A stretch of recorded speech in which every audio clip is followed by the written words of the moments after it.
Je ne sais pas si vous êtes comme moi, mais quand je pense à Jésus, spontanément, j'imagine un homme très déterminé, qui avance dans sa mission imperturbable, sans dévier ni à droite ni à gauche.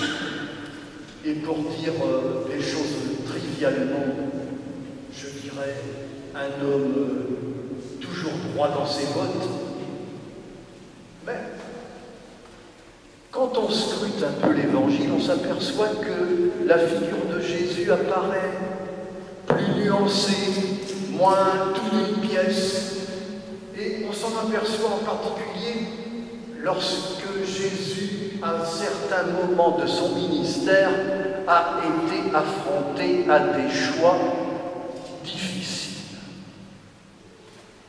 Comme justement dans cette scène qu'on vient d'entendre, où Jésus pose la question de confiance à ses apôtres: pour vous, qui suis-je?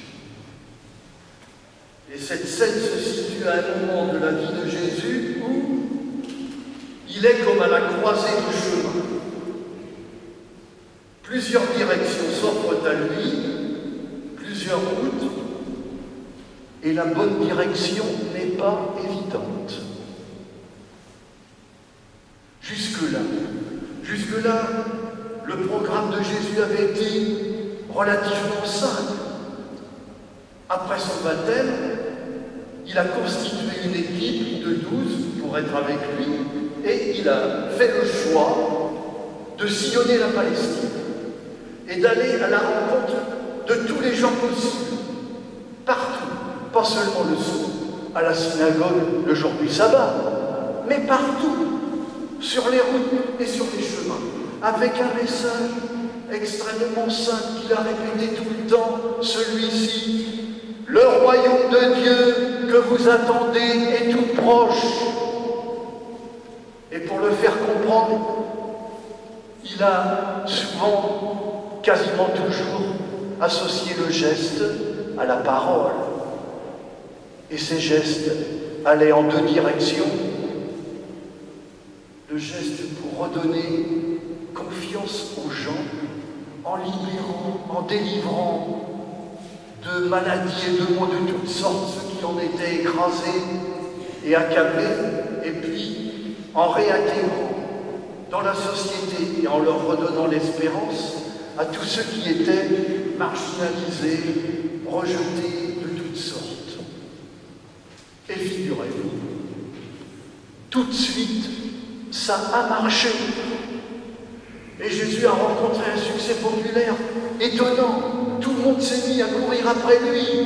Et l'apothéose de ce parcours, ça a été cette scène qui précède juste celle qu'on vient d'entendre, qui est le fameux rassemblement, 5000 personnes, où Jésus a nourri la foule avec 5 pains et 2 poissons, dans l'enthousiasme éclatant. Appuyé sur ce succès populaire, les apôtres pensent qu'on va continuer, et puis nous aussi, et tout le monde est derrière Pierre lorsqu'il résume la pensée et l'opinion générale. Jésus qui c'est? C'est le Messie de Dieu, celui qui est envoyé par Dieu pour libérer, le libérateur, le Messie qu'on attend. Mais bien sûr, que se passe-t-il? Que se passe-t-il? Soudain, Jésus assène à ses disciples une véritable douche froide que personne n'attendait, incompréhensible, inexplicable. Ces mots qu'on a entendus: il faut que le Fils de l'homme souffre beaucoup, qu'il soit rejeté, qu'il soit tué. Sur l'enthousiasme populaire, ces paroles-là sont incompréhensibles. Quelle mouche a piqué Jésus? Pourquoi ce revirement soudain? Pourquoi ce changement de fusil d'épaule? C'est inattendu et incroyable. L'explication, elle tient dans les 3 premiers mots de l'Évangile. Jésus priait à l'écart. Voilà la cause du revirement de Jésus. Jésus priait, on ne dit pas ce qu'il faisait dans sa prière, mais comme tous les Juifs, et comme nous, les chrétiens, que faisons-nous quand nous prions? Comme tout Juif, Jésus lisait les psaumes et les méditait. Les psaumes où souvent les justes sont bafoués. Il lisait les prophètes et les méditait. Ces prophètes qui, la plupart du temps, ont été rejetés. Peut-être a-t-il lu cette parole que nous avons entendue tout de suite de Zacharie. Ils lèveront les yeux vers celui qu'ils ont transpercé. Ils feront une lamentation sur lui comme sur un fissure. Et il y aura une source qui jaillira. En lisant ces paroles dans sa prière, elles ont fait tilt. Soudain, Jésus, peut-être, reprend conscience du cap, du vrai cap de sa mission. Ne pas être un Messie spectaculaire et triomphant, mais un Messie humilié, un Messie serviteur. Et dans sa prière, il décide pour la première fois de partager cela à ses apôtres. Et on devine son trouble. On devine que pour lui c'est un cas de conscience, parce qu'il leur dit, aussitôt l'avoir révélé, il leur interdit de le dire à personne.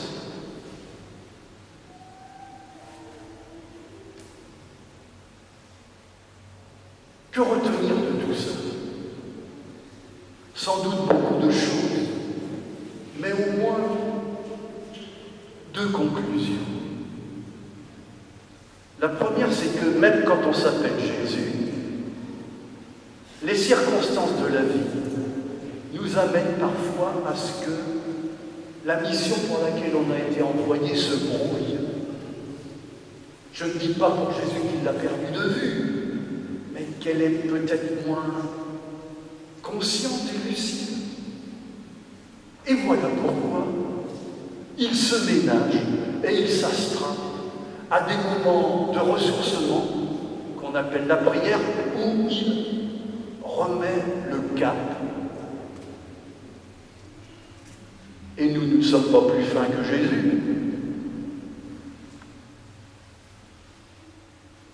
Il n'est pas naturel, quand on est chrétien, de croire que spontanément on saurait ce que souhaite Jésus.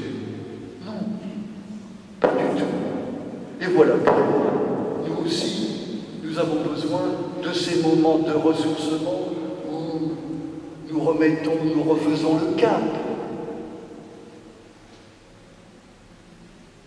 J'ai entendu ces temps-ci beaucoup d'entre vous qui faites partie de divers services et vous vous réunissez pour faire des bilans.